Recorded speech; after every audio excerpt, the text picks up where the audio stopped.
Platiqué con Agustín Cárcez, gobernador de Banco de México, y esto es lo que me dijo.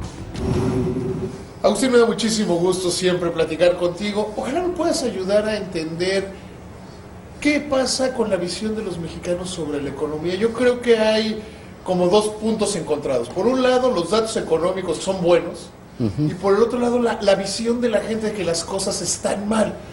¿Cómo entender esta dicotomía?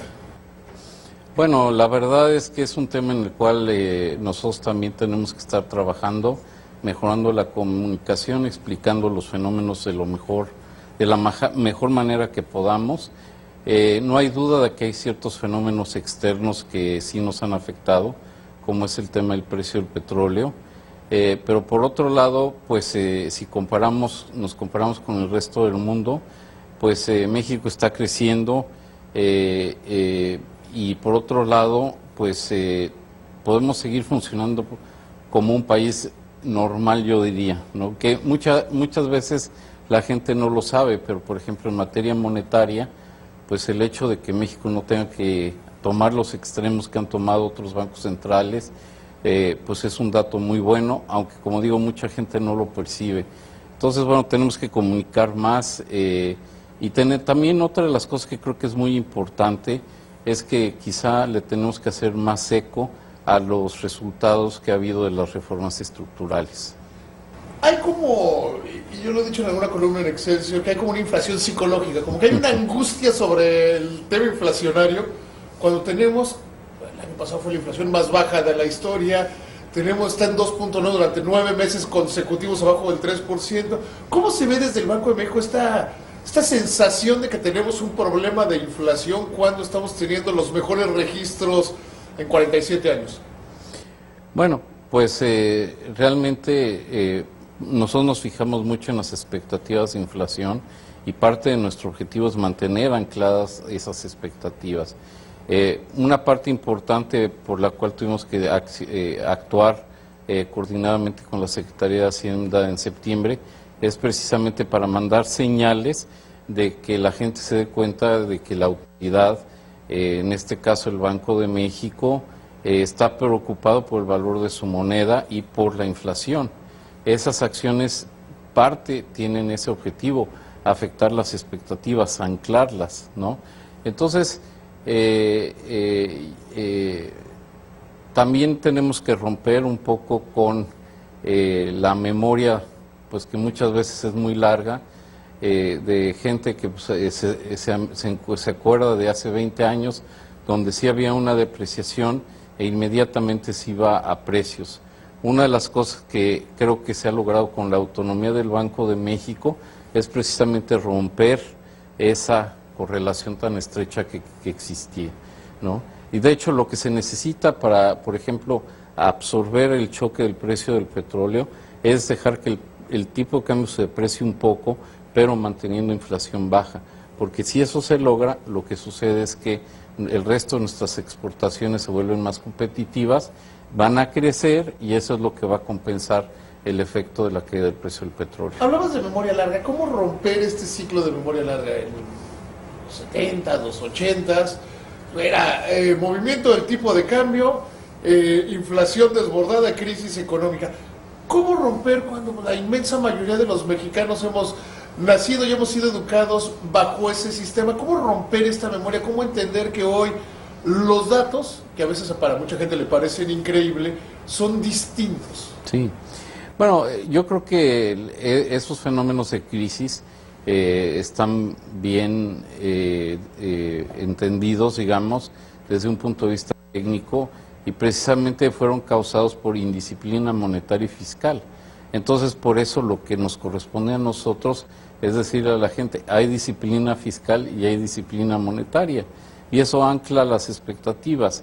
La otra es, pues realmente, haciendo que la gente se vea sorprendida de los resultados. Es decir, mucha gente ha pensado, bueno, pues va a haber mucho más inflación, resulta que no la hay, pues entonces eso le hace precisamente pensar, bueno, igual estoy equivocado, ¿no? Entonces, pues va empezando a ajustar sus expectativas, y pues sí logramos un mejor escenario para todos. En cuanto a la coordinación de la política monetaria y fiscal, Sí. el mecanismo de subastas parecía que ya de repente nada más estaban pichando curvas y todo el mundo sabía cuál tirar. Exactamente, sí. ¿Cómo fue? ¿En qué momento se dan cuenta que el mecanismo de subastas era solo tirar curvas y ya sabían los especuladores en qué momento batear? Pues realmente, precisamente cuando vimos que empezó a perder su poder estabilizador, es decir, normalmente cuando se activaban las subastas, pues el tipo de cambio se corregía, no seguía depreciándose. Aquí lo que empezamos a ver es que en algunas ocasiones se accionaban las subastas, se agotaba el monto ofrecido por el banco y el tipo de cambio seguía depreciándose. Entonces, pues sí vimos que había perdido su eficacia, que había muchos algoritmos electrónicos que estaban explotando esta señal, precisamente llevar el tipo de cambio al punto en que se ejecutaran las subastas, se quitara la amenaza del Banco Central entrando a ofrecer dólares y seguían depreciando el tipo de cambio y ellos obteniendo utilidades. Entonces, pues al romper el mecanismo de intervención y volviéndonos no predecibles, pues rompes la lógica de esos algoritmos y eso nos debería dar más estabilidad. Se conjuntaron dos factores. ¿Y qué ponderación tuvieron? Uno, la decisión de la coordinación de la política monetaria y fiscal, y otro que parecería que la volatilidad y las incertidumbres en el mundo tendieron a disminuir. ¿Qué peso tendrían uno y otro? Bueno, yo creo que lo más importante son las acciones que hemos obtenido, ¿no? Nosotros las pensamos por sí mismas y bueno, del hecho de que hayamos tenido viento a favor posteriormente también ha sido favorable, ¿no? Pero yo creo que han surtido efecto. De hecho, los resultados más importantes, digamos, cuando, por ejemplo, en materia cambiaria, lo más importante era romper la tendencia ascendente que llevaba el tipo de cambio. Esa se rompió inmediatamente y es muy claro, se rompió. Entonces, es muy claro que eso fue definitivo el impacto que se tuvo. La depreciación que ha venido adicional, pues sí parte ha sido porque el precio del petróleo ha rebotado, porque las preocupaciones, por ejemplo, de China, pues se han calmado un poco, pero sobre todo pues, la señal que ha mandado el gobierno y el Banco de México ha sido muy potente y yo creo que eso es lo que nos ha dado más millaje. Hay una obsesión de vincular al Banco de México con el crecimiento económico. De hecho, cuando se decía aumentar 50 puntos bases, están dañando el crecimiento. Incluso hubo como mucho ruido en torno al cambio al final del día la expectativa es un pronóstico que hace Banco de México. Exacto. Y no una meta. ¿Cómo verlo desde el Instituto Central? Bueno, nosotros pensamos que en la medida en que seamos exitosos de tener tasas de inflación bajas y estables, eso se refleja en las tasas de interés del mercado. ¿Por qué? Porque el componente muy importante de las tasas son las expectativas o el premio por inflación que demanda la gente.